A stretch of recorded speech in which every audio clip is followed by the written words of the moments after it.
찬양과 영광을 돌립니다. 우리들을 사랑하여 주시고 우리를 주님의 전으로 불러주시고 우리에게 은혜를 주시고 우리를 사랑하는 자녀로 삼아주심을 감사합니다. 이 시간 오직 주님의 이름만을 높여 찬양합니다. 오직 주님의 사랑만을 간직합니다. 아버지 하나님, 저희들에게 그 사랑의 말씀을 주시고 우리들을 그 주님의 말씀으로 변화되게 하시고 우리들의 입술이 오직 주님의 그 사랑만을 고백하는 거룩한 입술이 될 수 있도록 우리 각 사람들을 아버지 하나님 인도하여 주시옵소서. 주님만을 믿고 의지합니다. 예수님의 이름으로 기도드렸습니다. 아멘. 할렐루야. 여러분 잘 오셨습니다. 바쁘신데도 잘 오셨습니다. 우리 옆 사람에게 인사 좀 할까요? 잘 오셨습니다. 오늘 하나님이 만나 주십니다. 오늘 하나님이 만나 주십니다. 아멘. 오늘 하나님이 만나 주실 겁니다. 오늘 말씀 우리 같이 보기 전에 한 가지 광고 말씀을 드리는데, 저희 다다음 주죠. 4월 3일인가요?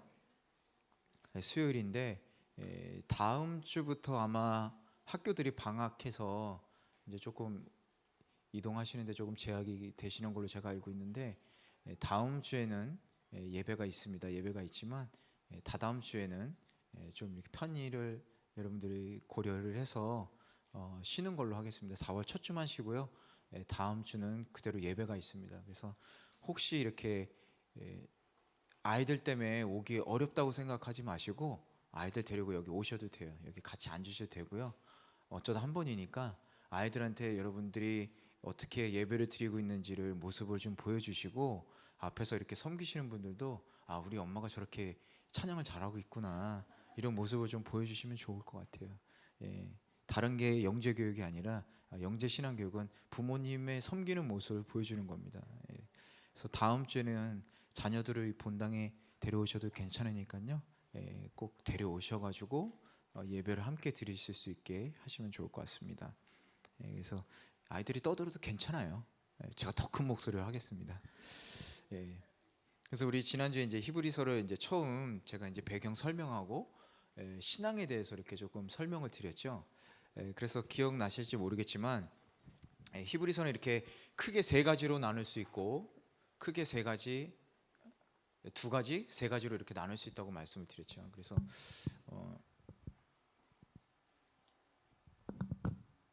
그래서 1장에서 4장 13절까지, 그리고 4장 14절에서 오늘 본문이 들어가 있죠. 10장 18절까지, 그리고 10장 19절에서부터 나눌 수 있다고 그랬죠. 그래서 이 가운데 부분이 무슨 얘기였냐? 바로 완전하신 대제사장 예수님, 그 얘기를 한다고 말씀드렸고, 그래서 오늘까지 예수님의 완전한 그 제사장의 모습을 증거하고 있습니다. 그리고 이제 오늘 본문의 19절부터는 뭐냐? 바로 승리하는 삶, 승리하는 신앙생활.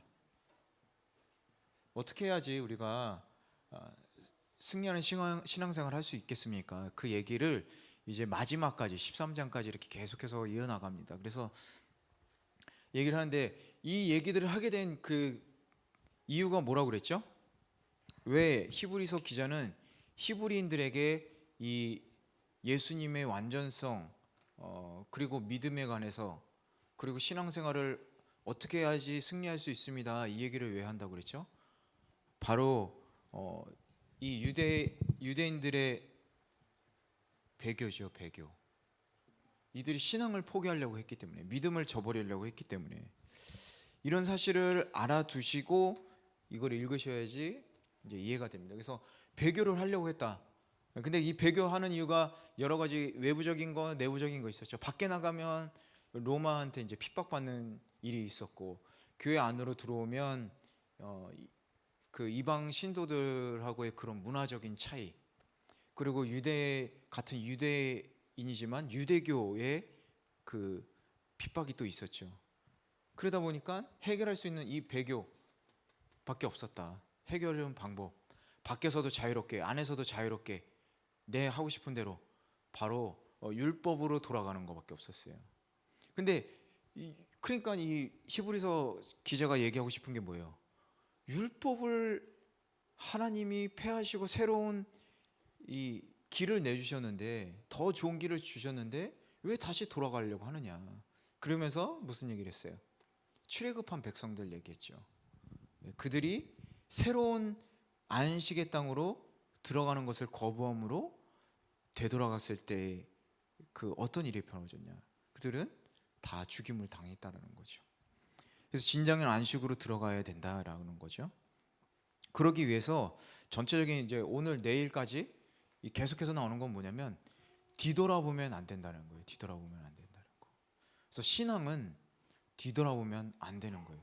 앞만 보고 나가야 되는 거예요. 신앙은 앞만 보고 나가는 게 신앙이에요. 자꾸 뒤돌아보면 안 돼요. 내가 옛날에 이렇게 살았지, 내가 옛날에 이랬지, 내가 옛날에 이랬지, 이거는 신앙이 아니에요. 신앙은 현재에서부터 앞으로 내가 어떻게 나아갈까를 생각하는 게 신앙이지, 절대로 뒤를 돌아보는 건 신앙이 아닙니다. 그래서 단적인 예로 뭐가 있을까요? 우리 소돔과 고모라를 심판하실 때 하나님이 뒤 돌아보지 마라 그랬죠.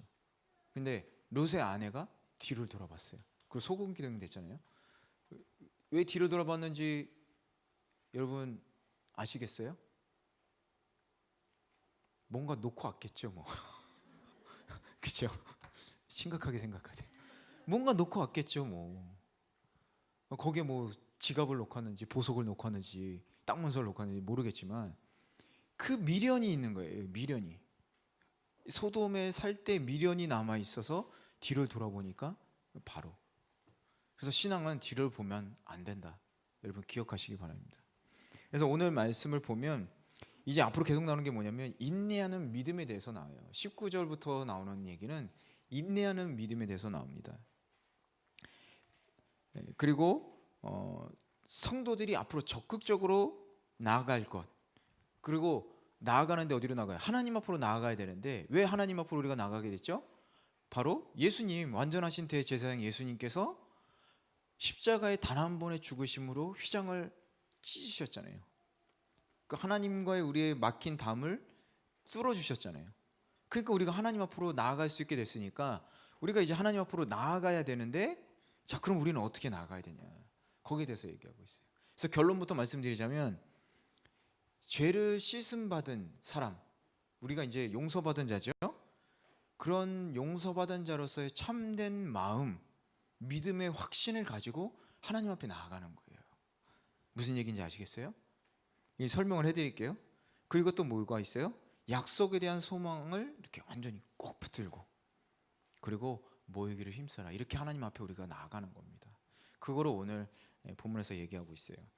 그래서 오늘 본문 한번 읽어볼까요? 그 생명의 삶 가져오신 분들은 오늘 말씀이네요. 수요일 히브리서 10장 11절에서 25절 성경을 보셔도 괜찮습니다. 자막 있네요. 우리 그럼 한번 한 절씩 같이 읽어보겠습니다. 11절부터 모든 제사장은 날마다 서서 섬기며 반복해 똑같은 제사를 드립니다. 그러나 그것들은 결코 죄를 제거할 수 없습니다. 그러나 그리스도께서는 죄에 대해 단번에 영원한 제사를 드리시고 하나님 오른편에 앉으셨습니다. 그 후 그분의 원수들이 그분의 발 아래 굴복할 때까지 기다리고 계십니다.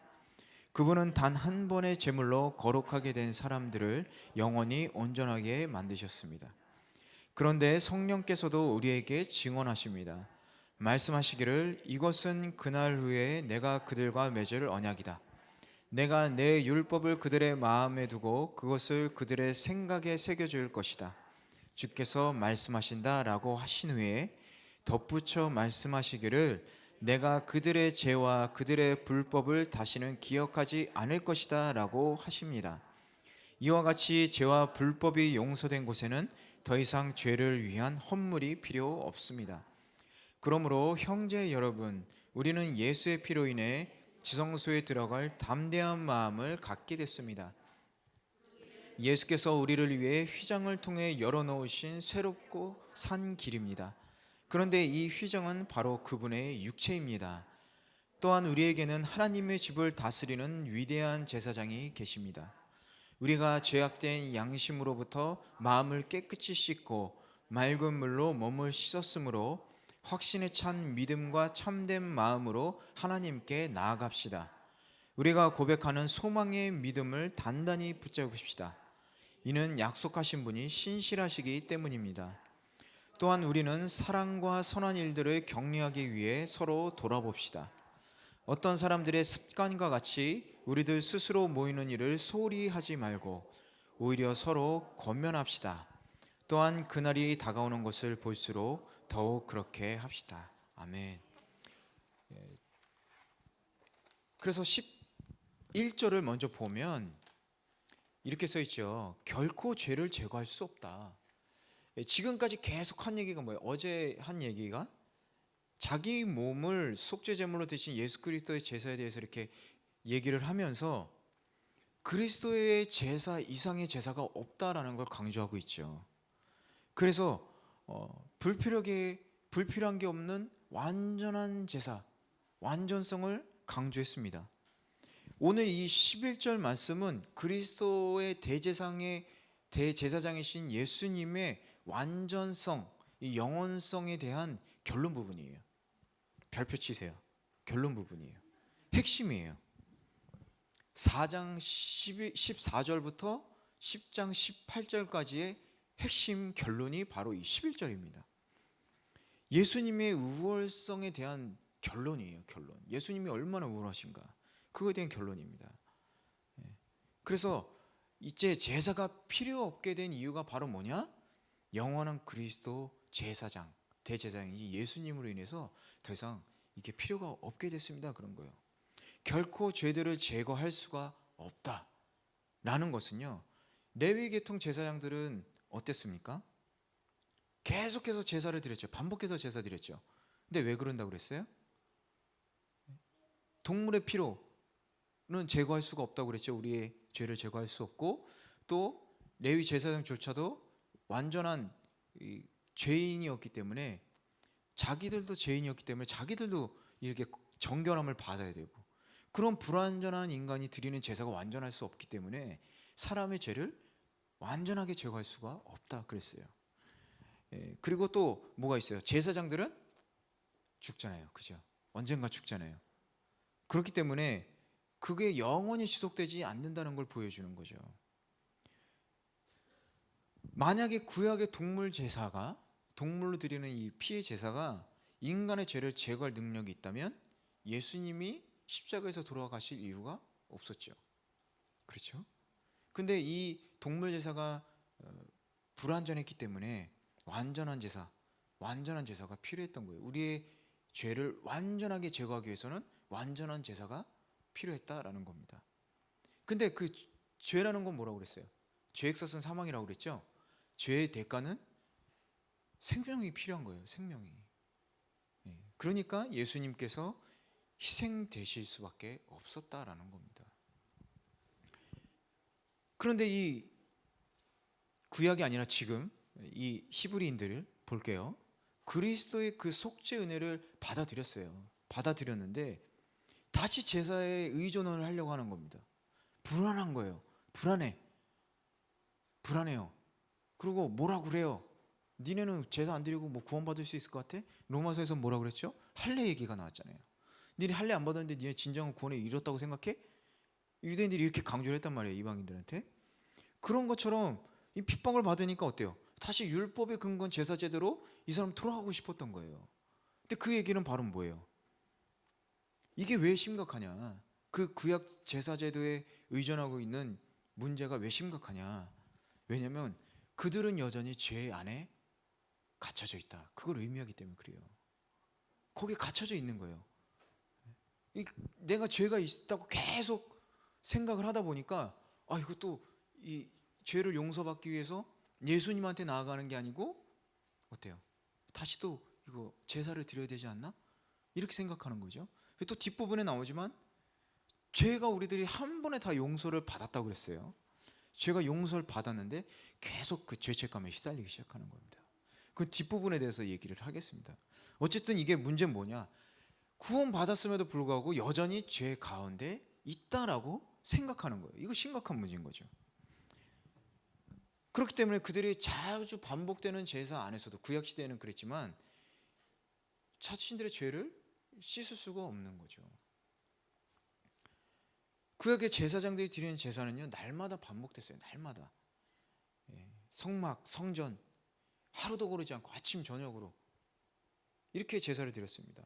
왜요? 죄를 제거할 수가 없으니까요. 그거를 바로 계속 강조하고 있는 거예요. 이 저자가 계속 강조하면서 그걸로는 우리의 죄를 속죄할 수 없다. 그럼 우리의 죄를 속죄하기 위해서 어떻게 되냐? 바로 예수님한테 나아갈 수밖에 없다라는 거예요. 그러니까 이 히브리서를 받는 수신자들, 이 히브리인들이 얼마나 잘못된 생각을 가지고 있었는가를 돌이켜 볼 수 있는 거죠. 12절을 한번 보겠습니다. 영원한 제사를 드리고 이렇게 써 있죠. 구약의 제사장들이 매일 반복해서 같은 제사를 드린 것과 대조가 되죠. 그들은 죄를 제거할 수 없었으니까 죄를 제거하려고 계속해서 제사를 끊임없이 드려야 되는 거예요. 매일 아침 저녁으로. 그런데 그리스도는 단 한 번의 제사로 영원한 제사를 드린 거죠. 이게 엄청나게 비교가 되는 거예요. 그리스도의 제사는 반복될 필요가 없고 한 번에 끝났죠? 완전하다는 얘기죠. 그분은 이 한 제사를 통해서 구약의 제사장들이 도저히 이룰 수 없었던 죄를 제거해 내신 거예요. 그래서 구약의 제사는 이 모레시란 학자가 이렇게 얘기했습니다. 레위의 고역이다. 무슨 얘기인지 아시겠어요? 이게 중노동이에요. 중노동. 아침부터 밤까지 이 동물을 잡아가지고 피를 내서 또 이렇게 제할 건 제거하고 하나님께 드릴 건 드리고 해서 다 불에다가 태우고, 근데 그것만 해요? 아니잖아요. 그걸 하기 위해서 먼저 자기가 정결해야 되니까 물로 씻고 목욕하고 또 고쳐 입고, 이거를 수도 없이 반복하는 거예요. 매일매일. 이 레위의 고역이다라고 이 모레스는 얘기했습니다. 매일매일 반복했어요. 그런데도 인간의 죄를 제거할 수 없었다라는 거죠. 그런데 예수님은 단 한 번의 십자가의 제사로 완전히 그 죄를 제거하셨다라는 겁니다. 그래서 그리스도의 제사가 반복될 필요가 없는 구체적인 이유, 첫 번째는 뭐냐? 예수님의 희생 제사가 하나님의 사랑을 완전히 보여주셨기 때문에 그래요. 예수님의 희생 제사가 완전히 하나님의 사랑. 하나님이 우리를 사랑하시는 거를, 예수님이 이 땅에 오신 이유가 뭐예요? 하나님이 그 사랑을 드러내신 거잖아요. 하나님의 의가 나타났어요. 로마서 보면, 우리 로마서 배웠으니까 로마서에서 그렇게 얘기하잖아요. 의는 없나니 하나도 없나니? 그래서 나타난 게 뭐예요? 하나님의 한 의가 나타났으니 그게 뭐예요? 바로 예수 그리스도잖아요. 예수님, 근데 하나님께서 예수님을 왜 이 땅에 보내셨어요?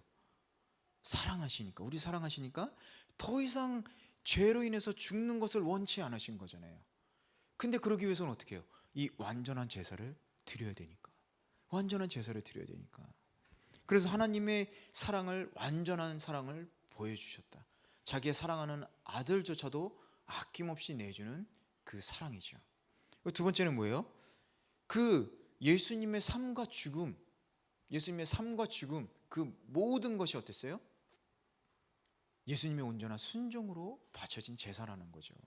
순종으로 드려진 완전한 제사라는 거예요. 이게 바로 중요한 겁니다. 참된 예배가 무엇이냐? 참된 제사가 무엇이냐? 구약 시대에서 매일매일 반복해서 제사를 드렸는데도 하나님이 뭐라고 그러셨어요? 이사야 말씀을 통해서 뭐라고 그랬습니까? 헛된 제물로 다시 가져오지 말아라 그랬어요. 왜요? 그들이 정말로 마음으로 아파해서 내가 지은 죄를 용서받기 위해서 이 제물을 갖고 오는 게 아니라 오늘 그 제사 드린 날이니까 가야죠. 우리 동물 끌고 가는 거예요. 아무 그 마음의 회개가 없는 거잖아요. 처음에는 그랬을 수도 있겠죠. 처음에는 다 마음이 찔리고 아파하면서. 그런데 그게 점점 무뎌지는 거예요. 얘기했잖아요. 로마서 할 때 우리 많이 했잖아요. 죄의 무서움이 뭐다라고 그랬어요? 양심을 마비시킨다고 그랬잖아요. 양심을 마비시키니까 딱딱해지니까 어땠어요? 이게 죄를 짓는데도 이제 무감각해지는 거예요. 무감각해지는 거. 그래서 할례를 하라, 마음의 할례를 하라고 그랬잖아요. 형식적으로 니네 몸에 할례하지 말고 마음에 할례를 하라고 바울이 얘기했지 않습니까? 이게 중요한 겁니다.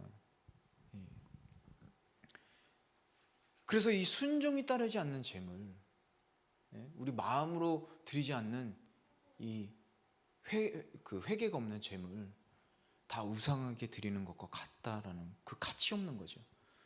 우상한테 재물 드려봐야 뭐예요? 우상이 그거 받아서 뭐 기뻐해요? 아니잖아요. 걔네는 뭐 들을 귀도 없고 말도 할 수 없고, 성경에 그렇게 써 있지 않습니까? 그러니까 얼마나 헛돼요. 거기다가 대고 막 절하면서 좋은 걸로 이렇게 줘봐야 뭐하냐 이거죠.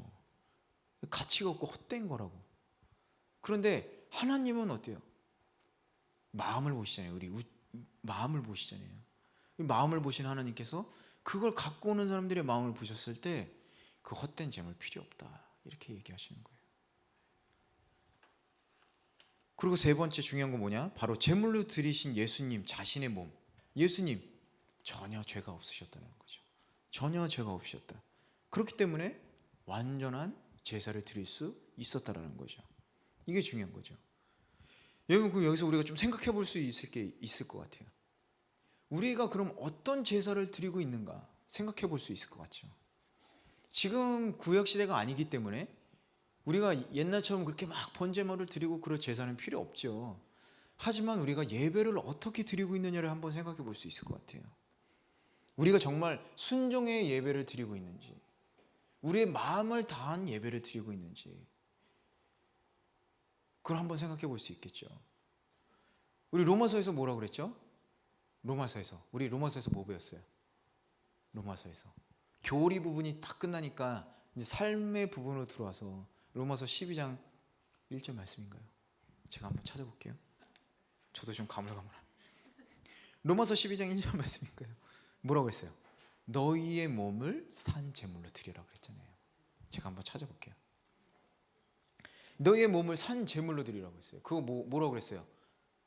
죽으란 얘기 아니라고 그랬잖아요. 그거 뭐라고 했어요? 전인격적인 삶을 통해서 여러분의 삶을 제물로 드리는 예배를 드리십시오. 그 얘기를 한 거라고 제가 설명을 드렸잖아요. 그렇게 하기 위해서는 어떻게 해야 돼요? 말씀에 따라 순종하고 그 뜻을 행하는 게 진정한 예배가 된다라고 그랬어요. 영적인 예배. 야, 어떻게 그런 말을 할 수 있죠? 여기 써있네. 맞았어요. 다행이다. 그러므로 형제들아, 내가 하나님의 자비하심으로 여러분에게 권합니다. 여러분의 몸을 하나님께서 기뻐하시는 거룩한 산 제물로 드리십시오. 이것이 여러분이 드릴 영적 예배입니다. 그러니까 우리가 드려야 될 예배는 영적 예배라는 거예요. 이런 형식적인 예배가 아니라 우리의 몸과 마음과 모든 것을 드리는 전인격적인 삶, 우리의 삶을 드리는 게 바로 영적 예배라는 거예요. 우리의 삶을 어떻게 드릴 수 있냐? 바로 말씀드린 대로 말씀대로 우리가 따라가는 거예요. 이 말씀은 뭐예요? 율법이에요? 말씀이 율법이에요? 아니잖아요. 하나님의 사랑이잖아요. 이 하나님의 사랑대로 우리가 따라서 사는 것이 바로 순종의 제사가 되고 산 제물로 우리의 모든 것을 드리는 영적인 예배가 된다. 몸을 드리라고 왜 썼겠어요? 몸을 하나님께 드리라고. 행하란 얘기잖아요. 행하란 얘기. 이런 예배를 우리가 드려야 된다라는 겁니다. 그렇지 않으면 이 당시의 히브리 사람들하고 우리랑 다를 게 없어요. 그럼 12절은 보면 그렇게 대신 예수님이 지금 하나님 우편에 앉아 계신다는 거예요. 단 한 번의 완전한 제사를 드린 후에 하늘에 오르셔서 하나님 우편에 앉아 계신다. 뭐예요? 다시 제사를 드릴 필요가 없다고 그러죠. 그걸 얘기하고 있는 거예요. 여기 오늘 말씀 보면 이렇게 써 있잖아요. 11절에 모든 제사장은 날마다 서서 섬기며, 서서 섬기고 있는 거예요. 앉을 틈이 없는 거예요. 계속 제사를 드려야 되니까. 예수님 이제 끝났으니까 앉아 계시는 거예요. 네, 끝났어. 앉아 계시잖아요. 그런데 그건 또 뭘 의미할까요? 진정한 하나님의 안식에 거하고 계신 겁니다. 예수님이 하나님의 영광 안에 거하시고 하나님 우편에 앉아 계시니까, 그렇죠? 그리고 하나님의 안식에 함께 하고 계시는 거예요. 우리의 최종 목표는 그 안식에 함께 거하는 거잖아요. 이게 얼마나 감사한 일이에요. 안 그랬으면 여러분들 다 누가 알아요? 여기서 다 제사장 됐지, 그죠? 하루 종일 서서 이거 해야 되는. 근데 그럴 필요가 없어요. 왜요? 예수님이 한 번의 제사로 끝내셨고 또 지금 안식하시고 계시기 때문에 우리에게 이 영혼의 안식을 먼저 주신 겁니다. 우리 그 영혼의 안식을 가지고 있는 거예요. 그래서 예수님께서 그 정말 구속 사역을 이루지 못하시거나 또 불완전하거나 그러셨다면 예수님 자신도 안식을 못하셨겠죠. 다시 제사 드리셨을 거예요, 예수님도. 그런데 예수님이 완성하셨기 때문에 예수님은 지금 안식하고 계신 겁니다. 그렇기 때문에 예수님이 이렇게 한번 생각해 보면, 예수님이 물론 우리를 사랑하셨기 때문에 그 십자가의 고난을 견디신 것도 있지만 어떻게 보면 우리한테 위로가 되는 거는 이런 그렇게 생각해 볼 수 있을 것 같아요. 예수님이 앞으로 있을 영광과 안식을 위해서 그 고통을 이겨내신 부분도 있을 것이다. 우리가 이 세상 살아가면서 고통이 있죠. 힘듦이 있고 어려움이 있잖아요. 그런데 앞으로 받을 우리의 영광과 안식을 생각해 봤을 때 우리 이 고통을 조금 견뎌낼 힘이 되지 않을까 생각해 볼 수 있지 않을까요? 내일 설교인데요. 제가 내일 새벽에도 설교를 하니까 내일 설교인데 그런 부분이 나와 있어요. 내일이 아니고 다음 주구나. 죄송합니다. 제가 지금 너무 많은 설교를 해서 헷갈리네요. 다음 주네요. 이 히브리서의 특징이 뭐냐면요, 믿음을 뭐랑 비교를 하냐면 경주. 다음 주 수요일 날 얘기해요. 사실은 경주랑 비교하고 있는 거예요. 경주. 근데 여러분, 경주인데 경주는 이기고 위해서 하는 게 아니라 골인하냐 마느냐. 우리가 골인하면요, 우리가 이 세상의 고통과 그 환난에서 인내하고 골인하면요, 우리의 이름은요 생명책에 기록되는 거예요.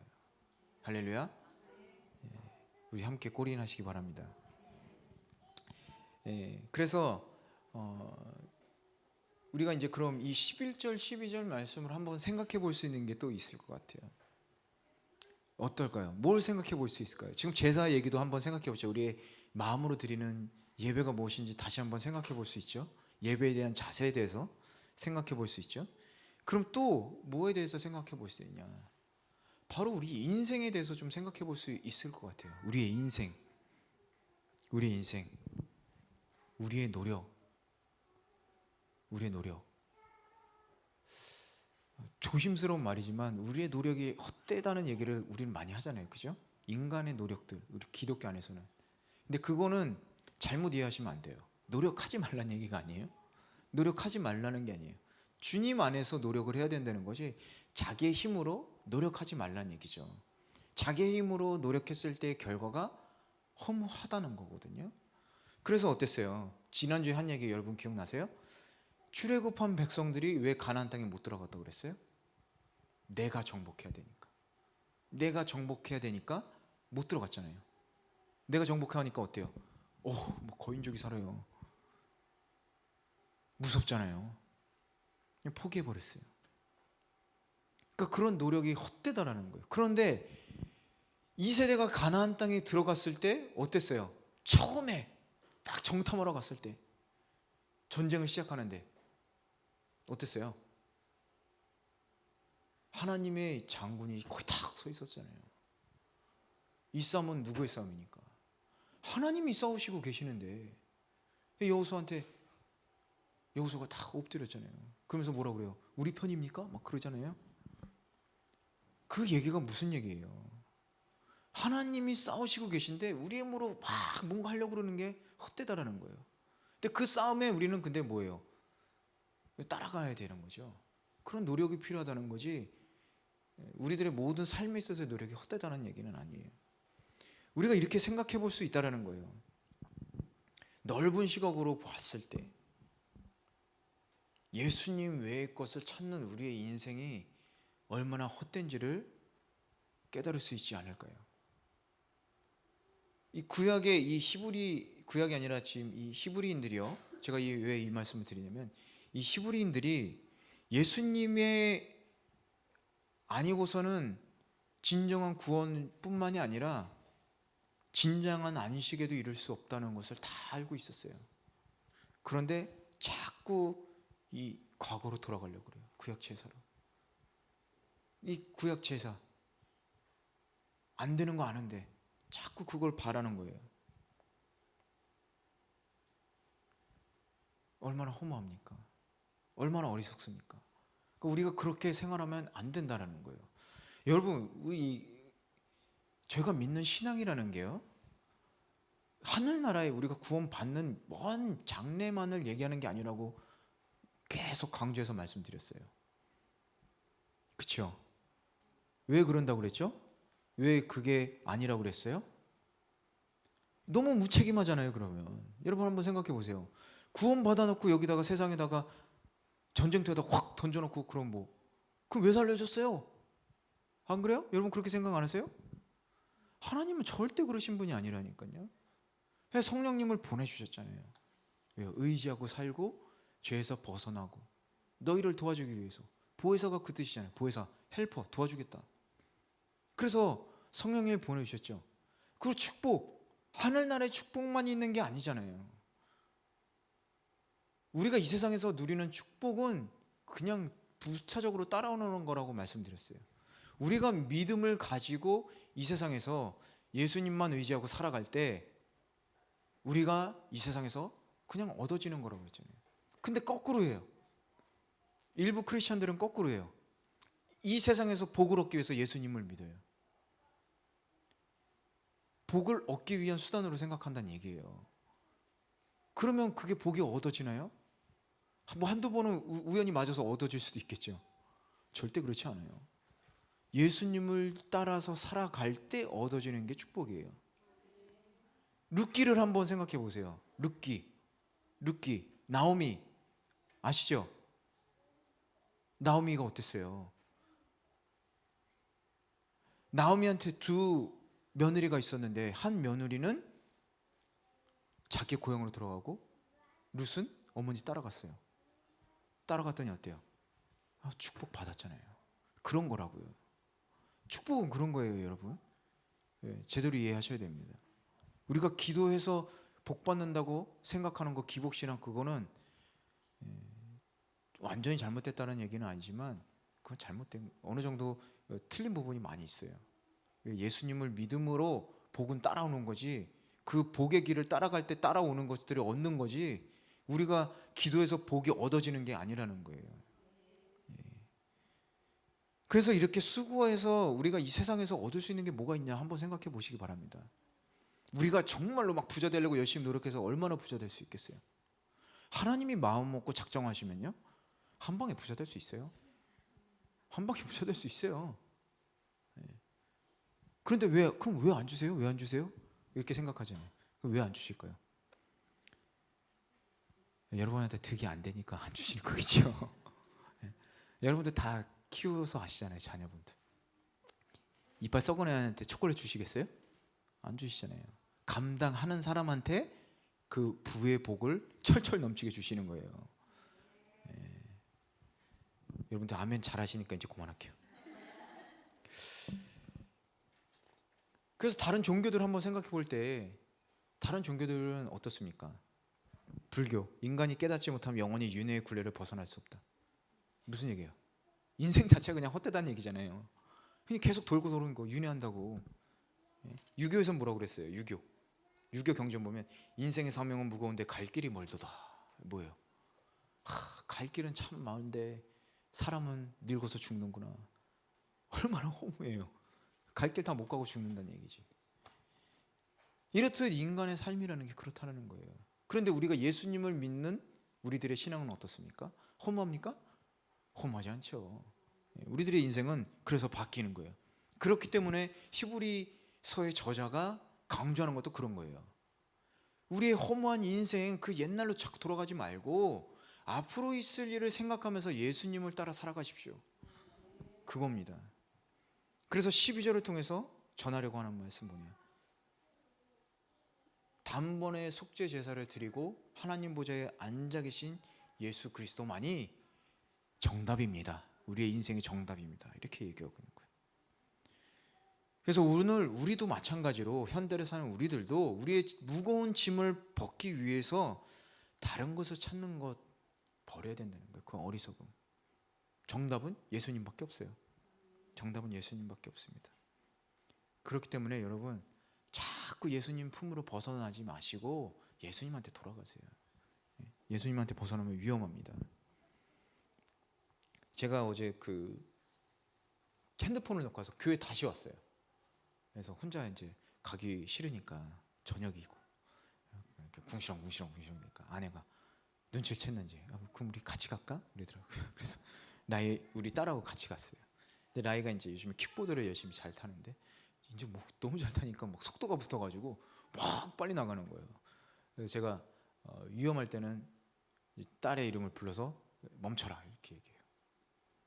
우리가 아빠 품에서 벗어나고 혼자 막 달려가면 위험하잖아요. 우리 딸이 그렇게 위험해요. 지금 차에 치면 어떡해요? 자전거하고 부딪히면 어떡해요? 그것처럼 우리도 예수님하고 멀어지기 시작하면요 위험해지는 거예요. 우리를 세상이 칠지 사탄이 칠지 모르거든요. 누가 보호해줄 겁니까? 어제 또 공원에 지나가는데 우리 딸이 미끄럼틀을 좋아하는데 미끄럼 타려고 이제 탁 하는데 거기에 시바견이 있었어요. 옆에. 근데 갑자기 아무것도 안 했어요. 가까이 가지도 않았는데 갑자기 탁 뒤돌더니 막 짖는 거예요. 막 물기세로. 그래서 제가 탁 가가지고 딸을 이렇게 끌어안는 다음에 그 시바견을 째려봤죠. 근데 나를 척 쳐다보더라고. 한 번 더 짖어보라고. 그랬더니 탁 조용해지더라고요. 그런 거거든요. 우리가 예수님 품에 있을 때 제일 안전한 거예요.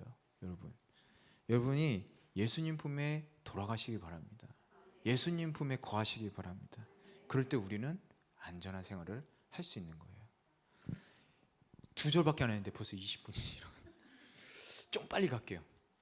그래서 13절을 보면 뭐라고 써있죠? 그 후에 기다리시니 이렇게 써있어요. 13절에 그 후에 그분들의 원수들이 그분의 발 아래 굴복할 때까지 기다리고 계십니다. 예수님이 최종적으로 그들이 항복하실 때까지 기다리고 계시다.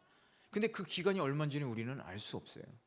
그렇죠? 예수님이 언제 재림하시는지 우리 알 수 없습니다. 그래서 우리가 중요한 건 뭐냐면요. 사람들은 참 어리석어요. 여러분 그런 생각 안 드세요? 그 날짜 계산하고 있어요. 근거도 없는 날짜? 뭐 예수님이 언제 재림하신다. 옛날에 뭐 1800년대인가요? 1900년대인가? 그때 진짜 뭐 예수님이 재림하신다고 한번 난리 난 적 있었죠? 안 오셨어요. 얼마나 창피해요. 근데 이제 2000년이 되니 밀리엄 시즌이 돌아오니까 뭐 노스트라다무스부터 해가지고 뭐 텔레비에서 그냥 뭐 예언이 어쩌고 저쩌고 막 날려요. 아무런 이상이 없었어요. 얼마나 창피해요. 근데 그게 뭐 그렇게 중요해요? 중요하지 않잖아요. 뭐가 중요해요? 우리가 마지막 때를 어떻게 준비하느냐가 중요하죠. 안 그래요? 안 그런가 보다. 여러분 마지막에 여러분 뭐 그런 유명한 얘기 있잖아요. 자기는 뭐 죽으면 뭐 사과나무 한 그루 심고 죽겠다고. 그 다음을 준비하고 그럼 좋은 뜻이잖아요. 여러분이 내일 정말 예수님이 오신다면 뭐 하실 거예요? 돈 있는 거 막 다 쓰실 거예요? 왜 기도로 준비해야죠? 왜 그걸 신경 쓰고 있어요? 어차피 못 가져가는데. 그렇죠? 그러니까 참 그런 거 따지는 게 되게 어리석은 것 같아요. 인터넷에도 그런 거 많이 올라와 있어요. 뭐 마지막 때가 어쩌고 저쩌고 하면서 뭐 마지막 때 여러분 모르세요? 계시록에 써 있는데? 다니엘서에 써 있는데 여러분 모르세요? 마지막 때? 뭘 그렇게 궁금해? 그 시간에 차라리 기도를 하세요. 기도의 기름을 채워놔야 된다고 얘기했지 않습니까? 14절 한번 보겠어요. 14절 보면 그분은 단 한 번의 제물로 거룩하게 된 사람들을 영원히 온전하게 만드셨다. 이것도 긴데 옛날에 이 예수님께서 지금 이 히브리서 저자가 얘기하는 거 있는 거 단 한 번의 제물로 거룩하게 된 사람들을 영원히 온전하게 하셨다. 이거는 우리가 더 이상 죄를 짓지 않고 이런 문제가 아니라 우리의 죄가 다 용서받았다라는 거예요. 우리 그 뒤에 말을 보면 알 수 있어요. 그걸 얘기한 거예요. 그런데 옛날에 이런 성경들의 완전함에 대한 표현들 때문에 중세 시대는 완전주의라는 게 생겼었어요. 완전주의. 근데 이 완전주의가 뭐냐? 이 중세 카톨릭에서 주장하는 완전주의, 완전의 인간이 완전에 이르는 세 단계. 첫 번째 초보자, 진보자, 완전자 이렇게 나눴었어요. 근데 이게 뭐냐? 바로 금욕주의 뭐 이런 걸로 해가지고 청빈, 금욕주의 이런 걸로 해서 자신이 완전한 그 완전함에 이를 수 있다는, 완전자가 된다는 거죠. 신앙의 완전자가 된다는 거예요.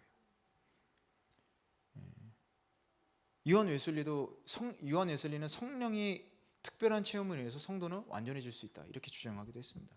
그런데 성경에서 얘기하는 완전주의는 그런 개념이 아니에요.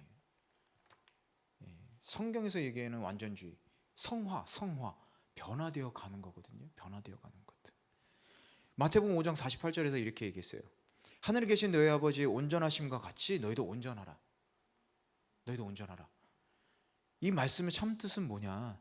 하나님의 거룩한 성품을 닮아가도록 노력해라 이 얘기거든요. 니네가 지금 완전하다는 얘기가 아니에요. 그렇게 완전해질수록 닮게 힘써라. 완전하라는 얘기가 아니에요. 완전하도록 힘써라예요. 그게 성화되어 가는 거예요. 성화는 우리가 하늘나라에 갔을 때 완전히 이루어지는 거예요. 그러니까 이 세상에서 그렇게 닮아가도록 살도록 힘쓰란 얘기지, 그렇게 니네가 완전해지라 그게 아니에요. 완전해질 수 없어요. 우리가 구원받은 건 사실이지만 그렇다고 완전해질 수 없어요. 왜? 이 죄된 세상 속에서 살기 때문에 완전해질 수는 없습니다. 요한일서를 보면 이렇게 써있죠. 3장 9절에서 하나님께로 난 자마다 죄를 짓지 아니하나니. 이것도 무슨 얘기냐면 완전히 죄를 짓지 않고 산다는 얘기가 아니라 하나님과 단절된 자들이 범죄한다는 것을 뜻하는 거예요.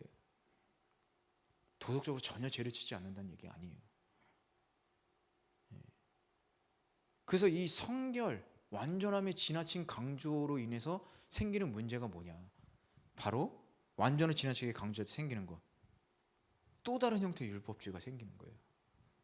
이들이 봐보세요. 이 히브리인들, 이 당시에 예수님을 믿었죠? 완전해지기 위해서 할례까지 받으면 완전해진다는 거죠. 무슨 얘기인지 아시겠어요? 로마서에서 얘기하는 게 그런 거예요. 니네가 예수님을 믿는 건 좋은데 진정한 구원에 이르려면 할례 받아야 된다는 거. 이게 뭐야? 또 다른 율법주의가 하나 또 생기는 거예요. 거기에 믿음에 또 그 율법을 더해버리는 거예요. 새로운 율법주의가 생기는 거죠. 또 금욕주의.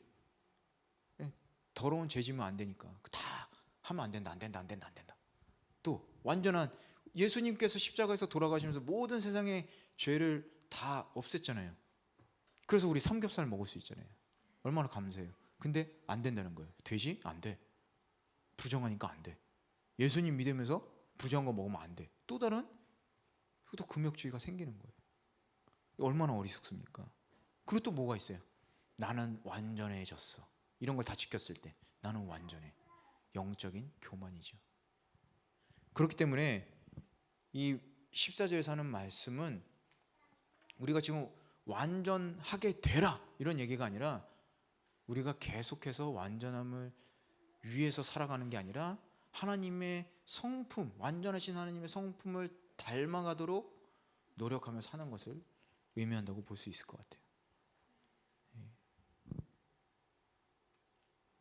그렇다고 해서 그럼 뭐 어차피 완전하게 안 되는데 성화에 대한 포기를 할 필요는 없습니다. 그렇다고 해서 완전함에 이르는 것이 이 세상에서 우리가 불가능하다고 해서 거기에 대한 노력 자체를 하지 말라는 얘기가 아니에요.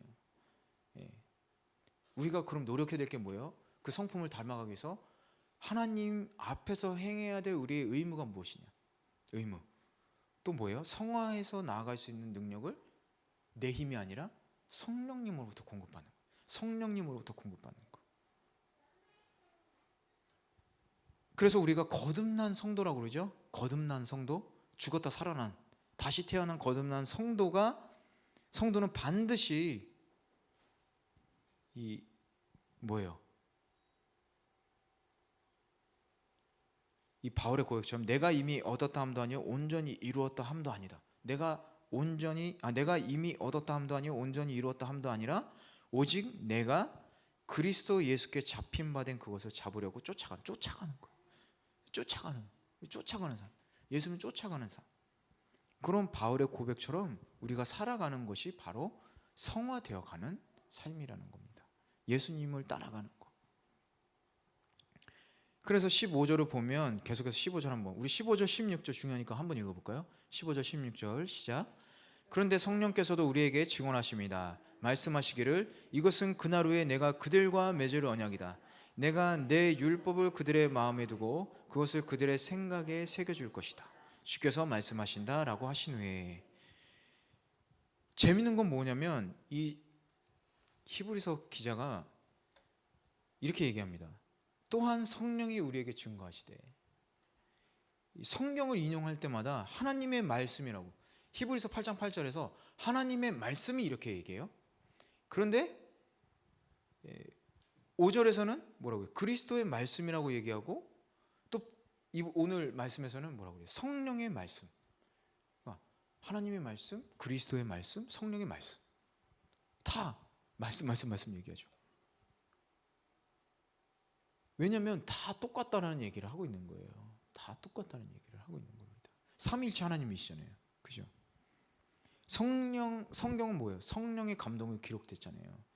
성령님의 말씀이기도 하다는 얘기예요. 그 말씀은 누구예요? 예수님이잖아요. 예수님 말씀이잖아요. 그 말씀을 주신 건 누구예요? 바로 하나님이시잖아요. 하나님의 말씀, 예수님의 말씀, 성령의 말씀 다 같다는 얘기죠. 참 이거 재밌는 표현입니다. 다른 데는 이렇게 안 나왔어요. 그래서 증언하다는 뭐냐면 법률적인 용어예요. 뭐 이렇게 증인이 증언하듯이 증언하다, 이 법률적인 용어인데, 성령께서 어떤 사실에 대해서 법적으로 증언을 하신다라고 지금 얘기를 하고 있는 거예요. 근데 뭘 증언하십니까? 그날 후에 우리들이 맺을 언약에 대해서 증언하신다. 그거를 성령님께서 증언하시고 계시다라는 거죠. 그리고 16절은 간단하게 보면 이렇게 써 있죠. 내 율법을 그들의 마음에 두고 그것을 그들의 생각에 새겨줄 것이다. 이건 모세에게 하나님께서 한 말이지만, 이게 무슨 얘기예요? 마음과 그리고 생각, 마음과 생각에 새겨둔다. 이건 뭐예요? 잊어먹지 않는 거잖아요. 그렇죠? 마음에 있는데 여기는 다르게 생각할 수 있잖아요. 근데 마음과 생각에 다 새겨두겠다고. 지워지지 않잖아요. 새기는 건 평생을 기억하게 하겠다는 거죠. 그 무슨 얘기냐? 그 언약의 말씀을 평생 기억하게, 지워지지 않게 하시겠다라는 거예요. 그러면서 덧붙여 말씀하시기를 내가 그들의 죄와 그들의 율법, 그들의 불법을 다시는 기억하지 않을 것이다. 우리 17절 18절 한번 읽어볼까요? 17절 18절 시작. 덧붙여 말씀하시기를 내가 그들의 죄와 그들의 불법을 다시는 기억하지 않을 것이다 라고 하십니다. 이와 같이 죄와 불법이 용서된 것에는 더 이상 죄를 위한 헌물이 필요 없습니다. 아까 말씀드린 거, 처음에 말씀드린 거예요. 죄에 대한 거. 우리는 이제 죄가 없는 거예요. 여러분 죄 없으세요? 여러분 죄 없으신 거예요? 기억하지 않으시겠다고 하시잖아요. 알고 지은 죄, 모르고 지은 죄 다 기억하시지 않으겠다는 거예요. 우리는 그래서 죄가 없는 거예요. 이게 얼마나 중요한 사실입니까? 그런데 우리는 자꾸 나 같은 죄인이? 아니에요. 여러분 이제 죄인 아닙니다. 여러분 죄인 아니에요. 그거를 기억하셔야 돼요. 여러분 선포하시길 바랍니다. 나는 이제 죄인이 아닙니다. 나는 죄인이 아닙니다. 왜요? 하나님이 기억 안 하신다고 하셨어요. 용서해 주셨습니다. 나는 죄인이 아닙니다. 여러분 이제 죄인 아니에요. 그러니까 당당하게 사셔야죠. 죄인 아니니까 당당하게 사셔야죠. 누가 우리를 죄인이라고 그러겠어요? 누가 우리를 죄인이라고 그럴 거예요? 나 죄인 아니에요. 그렇게 당당하게 얘기하세요. 이 증거도 성령님이 말씀하시는 겁니다. 근데 우리 한번 또 생각해 볼 게 있어요. 우리 아이들 요즘 청소년들이 겪고 있는 것들 중에 여러 가지가 있는데, 그들이요 뭐 학교에 뭐 친구 문제나 진학 문제나 여러 가지 많이 있죠. 근데 이들이요 또 하나 갖고 있는 크리스천만의 고민이 뭐냐? 이건 다 갖고 있는 고민이잖아요. 진학, 뭐 친구, 이성교제, 뭐 성적인 거 다. 이거는 다 누구나 갖고 있는 청소년들의 고민인데, 근데 여기에 플러스 크리스찬의 아이들이 갖고 있는 고민은 뭐냐면 자기를 죄인이라고 생각하는 거예요. 친구랑 싸웠어요? 죄인이라고 생각하는 거예요. 내가 잘못했나 보다. 예? 아니면 뭐 안 좋은 뭐 폭력을 행하든지 안 좋은 그런 어른들이 보는 비디오를 봤어요. 죄인이라고 자꾸 생각해요. 그러니까 어떻게 해요? 얘들은 그냥 포기해 버리는 거예요, 여러분. 교회 가기 싫고 자신을 아주 극심하게 정죄하는 케이스가 많이 있어요. 자존감이 없어요. 하나님의 백성이 아니에요. 그런데 왜 그런지 아세요? 부모 때문에 그래요. 부모 때문에. 부모 때문에. 여러분 누가 아이들이 어디서 제일 정죄 많이 받는지 아세요? 가정에서 제일 많이 받아요. 그냥 이러라 저러라가 아니라 하지 말라고 그랬지. 안 된다고 그랬지. 그 잘못하고 들어왔어요? 아주 그냥 눈물 쏙 빠지게 혼내주고 용서를 해줘야죠. 혼내는 게 나쁘다는 게 아닙니다. 혼낸 다음에 행동. 여러분이 과연 사랑으로 용서를 하고 있느냐? 간혹 뭐 매를 드는 분들도 있을 거예요. 이거 뭐 나중에 유튜브 보시더라도 참 그 경계는 참 어렵습니다. 감정이 어떻게 안 섞일 수가 있어요? 흥분해서 매를 들었는데 다음날 하루 자고 나서 일어나서 매질 할 수 있어요? 없죠. 냉정함이 없는데 매를 들 수 있다는 거는 좀 인간으로는 불가능한 일이라고 저는 생각을 해요. 다시 우리가 반성을 해야 되는 거예요. 아이들의 자존감을 누가 회복시켜줘요? 집이 아니면 누가 회복시켜줘요? 여러분들 기억하시기 바랍니다. 아이들 자존감은요 여러분들이 회복시켜 주셔야 돼요. 너는 죄인이 아니야. 얘기를 해줘야죠. 그럼 어떻게 해요? 하나님 앞에 회개할 수 있게 도와줘야죠. 회개해가 아니에요.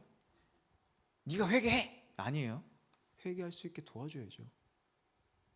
그런 자세가 필요하고 그런 모습이 필요한 거 아니겠습니까, 여러분? 우리가 부모니까.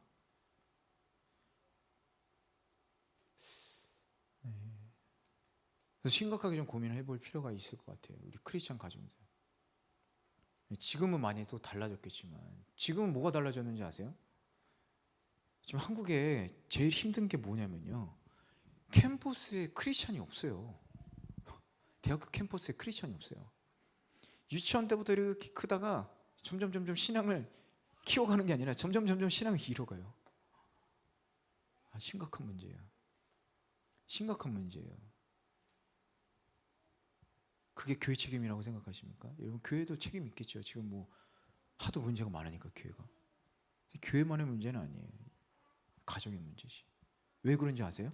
이 전조가 있었거든요. 2010년도에서부터 12년 그 전부터 있었겠지만 크리스찬의 이혼율, 가정이 파괴되는 거예요. 이 사탄이에요, 사탄.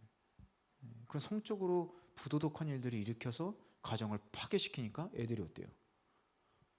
크리스찬이면 뭐예요? 뭘 보고 믿겠어요, 애들이. 가정이 그런데. 최소한 우리는 노력해야 하는 모습을 보여줘야 애들이 따라올 거 아니에요. 안 그러겠어요? 기도하는 모습도 안 보여주는데 맨날 기도하라고 하면 애들이 기도하겠어요? 성경 다니면서? 너 먼저 성경 읽었어? 체크만 할 거예요? 그런 것들이 문제가 되는 거예요. 그러니까 그런 것들이 봐요. 그 벌써 10년 가까이 그 훨씬 이전부터 있었을지 모르겠지만 그런 것들이 쌓이니까 지금 나타나잖아요. 지금 캠퍼스에 크리스찬들이 없어요. 대학생들이. 얼마나 안타깝습니까? 그리고 또 뭐 있어요? 신앙의 양다리. 신앙의 양다리가 어디 있어요? 신앙의 양다리가 없잖아요. 근데 양다리 걸치는 거예요. 뭐랑 양다리 걸쳐요? 세상하고 양다리 걸치잖아요. 너 좋은 학교 들어가야 돼.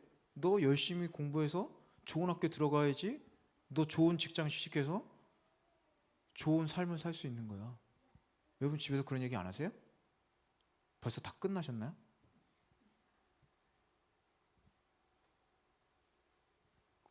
네가 열심히 기도하고 공부해서 노력하면 하나님이 너에게 맞는 축복을 주실 거야?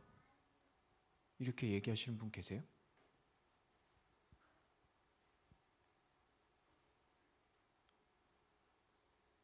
여러분이 아들이 헌신했다면 여러분 기뻐하실 수 있으세요? 여러분들의 딸이 목회자하고 결혼한다고 그러면 보내주실 수 있으세요? 기뻐해야 될 일이잖아요. 근데 우리 기뻐하지 못하잖아요. 왜 하필이면? 반대하죠. 야, 너 지금 사회경험도 없어서 안 돼. 직장생활 좀 해야지.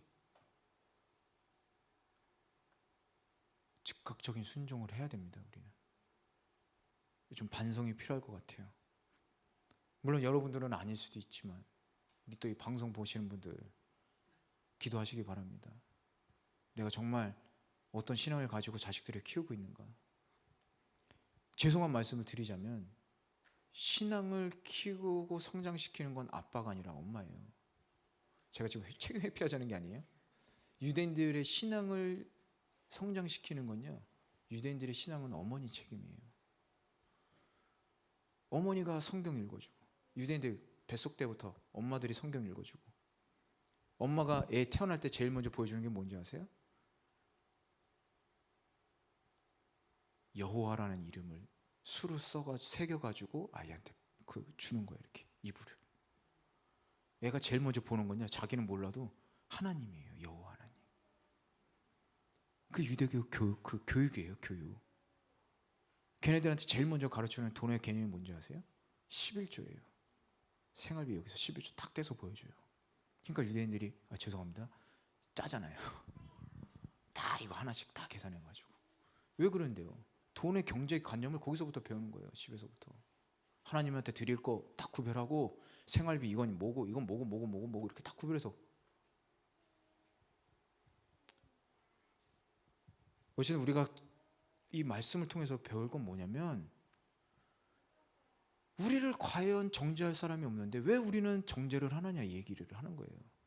제일 먼저 우리 가족들, 여러분의 남편들, 우리 아내들, 우리 자식들. 왜 우리가 정죄해야 됩니까? 정죄하지 마십시오. 정죄하지 마시고 그들도 죄가 없다라고 여러분 선포하셔야 돼요. 그 마음이 드는 게요, 다 사탄이에요. 그런 마음. 그래서 계속해서 보겠습니다. 우리가 일생 동안 알고 지은 죄, 모르고 지은 죄, 믿기 전에 지은 죄, 믿은 후에 지은 죄 모두 다 하나님은 기억 안 하세요. 여러분도 기억하지 마세요. 여러분 기억하지 마세요. 다 잊어버리세요. 예전에 자식이 섭섭하게 했던 거, 여러분 남편이 섭섭하게 했던 거 다 잊어버리세요. 못 잊겠으면 기도하세요. 잊게 해달라고. 하나님이 다 지워주셨잖아요.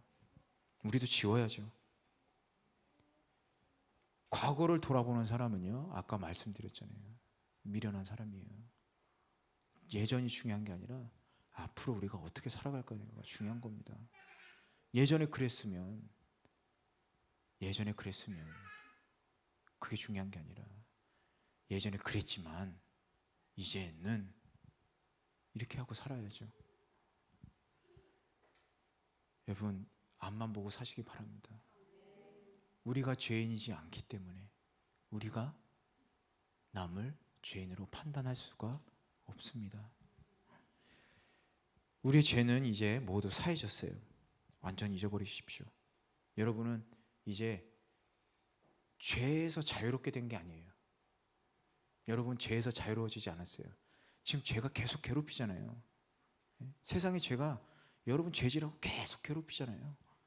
죄에서 자유로워진 게 아니라 여러분은 이제 죄를 짓지 않을 자유가 생긴 거예요. 여러분 이제 죄 안 지셔도 돼요. 죄 안 지셔도 됩니다. 여러분 아이들도 마찬가지고 남편들도 마찬가지고. 이제 거기서 떠나시기 바래요. 19절 보겠습니다. 담대함이라는 얘기가 나오죠. 우리는 예수의 피로 인해 지성소로 들어갈 담대한 마음을 갖게 됐습니다. 담대한 마음을 갖게 됐다. 이 담대한 마음, 담대함이 뭐예요? 우리가 지성소로 들어가는데 어떻게 들어간다고 그래요? 지성소로 들어가는데 담대하게 이렇게 들어간다는 거예요. 담대하게.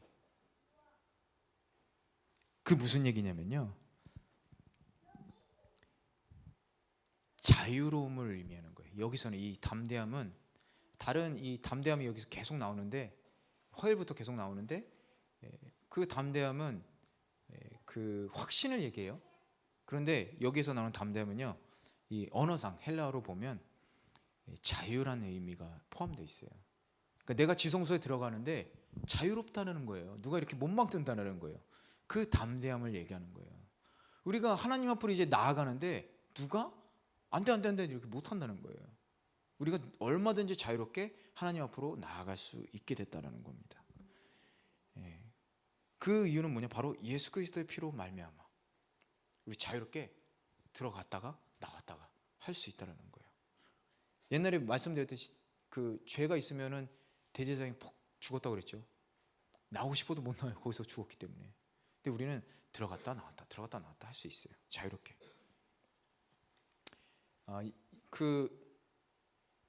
예전에 우리가 이렇게 자유롭게 들어갔다 하는 거는 특권이에요. 특권. 그래서 기도는 특권이라고도 말씀드렸죠. 기도도 특권이고. 근데 어쨌든 특권인데 한번 이렇게 생각을 해보세요. 대통령이 이사를 하는데 우리 대통령 집에 못 가잖아요. 못 들어가잖아요. 여러분 들어갈 수 있어요? 못 들어가잖아요. 그런데 이삿짐을 나르는 분은 이제 뭐 이렇게 출입증을 달고 들어가는 거죠. 떳떳하게 막 들어가는 거예요. 뭐 그런 거라고 한번 생각해 보세요. 특권이에요. 특별하게 주어진 특권. 우리가 하나님의 지성소로 들어갈 수 있다는 것은 우리에게 주어진 특권이라는 거예요. 못 들어가는데 다른 사람들 지금 못 들어가잖아요. 들어가고 싶어도. 그죠? 예수님을 믿어야지만 우리가 들어가는 거기 때문에 특권입니다. 특권. 그럼 어때요? 우리 그 특권을 가진 사람으로서 물론 당당하게 살아가는 것도 그렇지만 자랑할 수 있지 않을까요? 여러분 예수님 믿는 게 부끄러워요? 부끄러우세요? 당당해야죠. 특권 있다고. 너 지성소 들어가 봤어? 얘기해 보세요. 뭐 어디 뭐 갔다 왔다고 막 자랑을 해요? 해외여행 갔다 왔다고. 너 지성소 가봤어? 한번 자랑해 보세요, 여러분. 우리 세상 것을 부러워하지 말고요. 세상 것을 자랑하지 말고 예수님의 십자가를 자랑하시기 바랍니다. 그래서 20절을 보면 뭐라고 써 있어요? 20절 함께 읽겠습니다. 그 길은 예수께서 우리를 위해 휘장을 통해 열어놓으신 새롭고 산 길이다. 새롭고 산 길이다. 새롭고 산 길.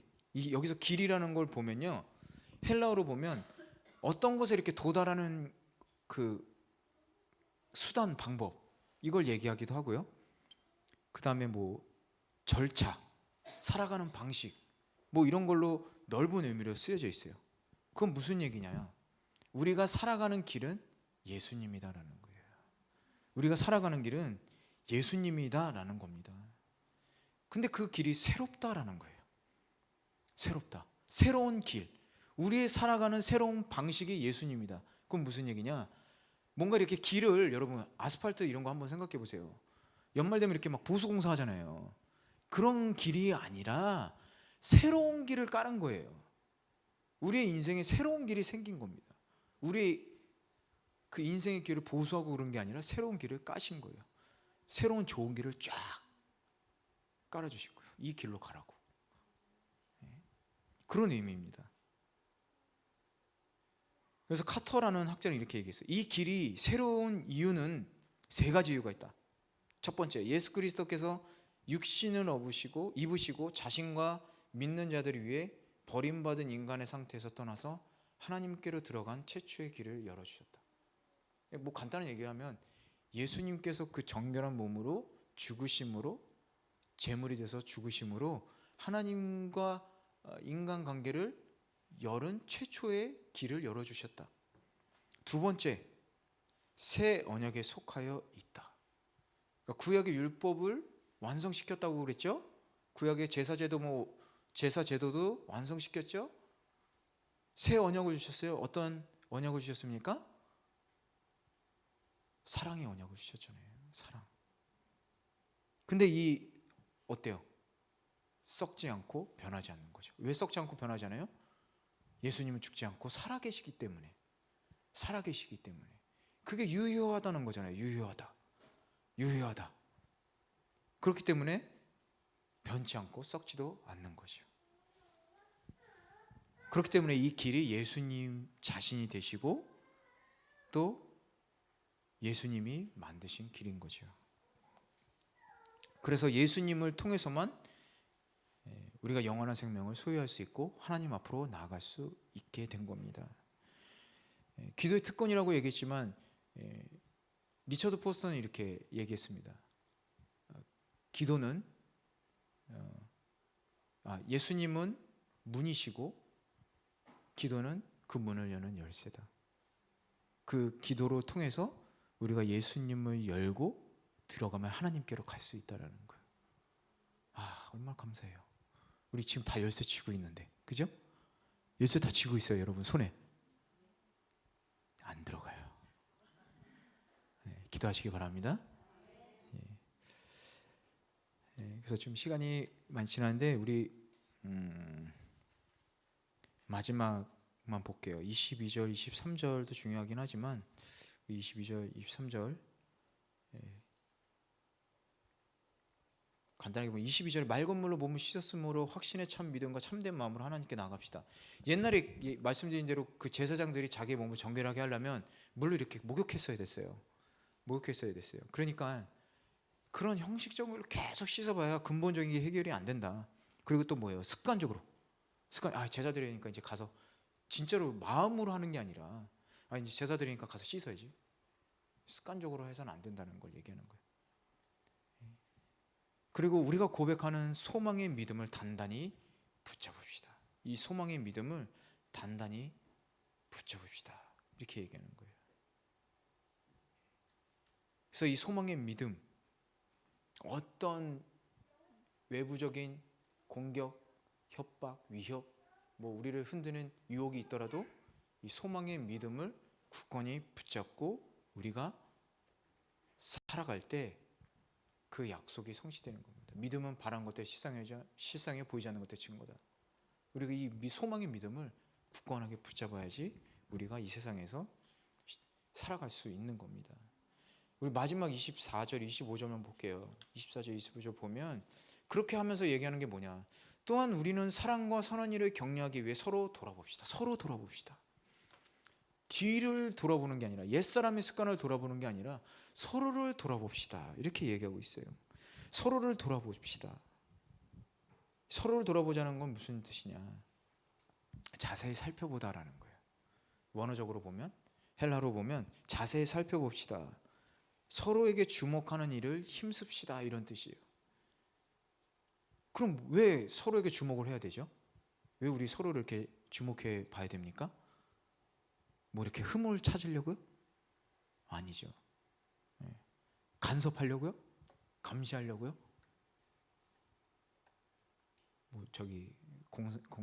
공산주의는 335호제 이런 거 아니잖아요.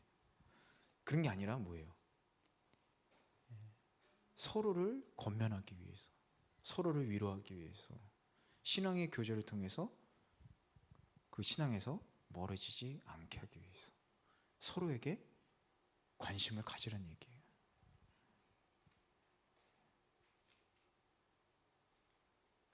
그래서 사랑과 선행은 구원함을 얻은 자의 기본적인 의무입니다. 우리가 사랑과 선행을 왜 해요? 우리가 일부러 하는 거 아니라고 그랬잖아요. 그 하나님의 의인의 그 사랑에 힘입어서 우리가 그냥 자동으로 하는 거잖아요. 그게 어떻게 보면 기본적인 의무이기도 합니다. 왜냐하면 우리 안에 있는 거기 때문에. 그 백성으로서 살아가는 거죠. 그런 것처럼 우리가 우리 사랑하는 형제들과 사랑하는 자매들과 그 사랑의 의무를 나눠 가져야 되는 거죠. 그게 바로 서로에 대한 관심을 갖는 거죠. 그리고 25절에 보면 뭐라고 써 있어요? 어떤 사람들의 습관같이 우리들 스스로 모이는 일을 소홀히 하지 말고, 이 어떤 사람들의 습관이라는 것은요, 그 당시에 이렇게 아마 이 저자가 이렇게 기록한 거는 모이는 거에, 여기 모이는 게 모이십시오 이렇게 얘기 나오잖아요. 모이는 일을 소홀히 하지 말라고 그랬잖아요. 그러니까 아마 그런 배교하는 마음으로 인해서 예배에 안 나왔을 거예요. 이렇게 예배 드리기 위해서 모이는 자리에 안 나왔을 거예요. 그러니까 그런 습관과 같이 우리도 스스로 모이는 일에 소홀히 하지 말고 오히려 서로 권면합시다. 뭘 권면하려는 거예요? 그 습관과 반대되는 거죠. 모이게 권면하라는 거죠. 우리 같이 예배 드립시다. 우리 같이 나눔합시다. 우리 같이 기도합시다. 이걸 권면하라는 거예요. 서로 권면합시다. 또한 그날이 다가오는 것을 볼수록 더욱 그렇게 합시다. 이런 것들을 하라는 겁니다. 우리가 예배 드리는데 여러분만 예배 오시지 마시고 우리 같이 예배 드리러 갑시다. 이렇게 권면을 해야 되는 거예요. 우리 예배 가서 같이 기도합시다. 이렇게 권면해야 되는 겁니다. 이 교회라는 헬라어는 에클레시아라고 그래요. 뭐냐면 모이다라는 뜻이에요. 모이는 게 교회인 거예요. 근데 왜 모여요? 하나님이 찬양하고 예배하고 기도드리는 거. 그게 바로 교회인 거예요. 근데 흩어져요. 흩어지는 건 뭐예요? 그게 하나님이 하시는 일이 아니거든요. 그러니까 흩어지는 겁니다. 서로 이간질하고 나쁜 얘기하고 해서 흩어지는 거 다 사탄이 하는 거죠. 우리가 하나님의 마음을 가지고 모였을 때 사람들 욕을 하는 게 아니라 무슨 얘기를 해요? 서로를 권면하는 거죠. 오늘 예배 잘 오셨습니다. 못 왔으면 연락해서 우리 같이 갑시다. 이렇게 권면해야죠. 아, 나는 오늘 안 갈래. 왜요? 아, 싫어, 귀찮아. 나도 안 갈까? 같이 차 마시러 갈까? 이러면 안 돼요. 그러지 말고 우리 예배 드리고 같이 차 마시러 가요. 이렇게 얘기를 해야죠. 거기에 넘어가면 안 됩니다. 그래서 아직 많이 있지만 시간이 됐기 때문에 여기까지 마칠게요. 그래서 여러분, 우리는 그리스도가 여기 보면 마지막에 또한 그날이 다가오는 것. 그날이 다가오는 건 뭐예요? 바로 예수님이 오시는 날이죠. 볼수록 더욱 그렇게 해야 된다. 더욱더 서로의 힘이 되고 격려가 되는 그런 것들을 해야 된다라는 거예요. 예수님이 언제 오시는지 우리는 알 수 없지만 많은 징조들을 통해서 이제 가까워졌구나 우리 알 수 있죠. 그렇죠? 환경이 파괴되는 것들 보면서, 세상이 악해지는 것들 보면서, 이단이 점점 더 많아지는 것들을 보면서, 아, 이제 주님의 때가 가까워졌구나. 우리 그런 것들을 알 수 있어요. 언제 오시는지 계산하는 게 아니라 그런 현상들을 보면서 우리가 해야 될 거는 바로 기도하면서 우리 사랑하는 형제 자매들하고 권면하면서 모이기에 힘써야 된다는 겁니다. 그래서 우리가 계속 모이면서 기도할 때 우리가 진정한 예수님의 몸인 교회를 세울 수가 있는 거예요. 여러분, 무관심하지 마시고 우리 사랑하는 형제 자매들에게 무관심하지 마시고 관심을 가지시고. 세상은 무관심하잖아요. 내가 혼자 밥 먹든지 말든지 상관 안 하잖아요. 세상은 다투잖아요. 네 거 내 거 빼앗기 위해서 다투잖아요. 그런데 관심 갖지 마시고 우리는 서로 모이고 권면하고 사랑의 마음으로 예배드리기에 힘써야 될 것 같습니다. 우리 함께 기도하시겠습니다. 우리 하나만 함께 같이 기도할 텐데 우리 이 시간 기도하고 싶은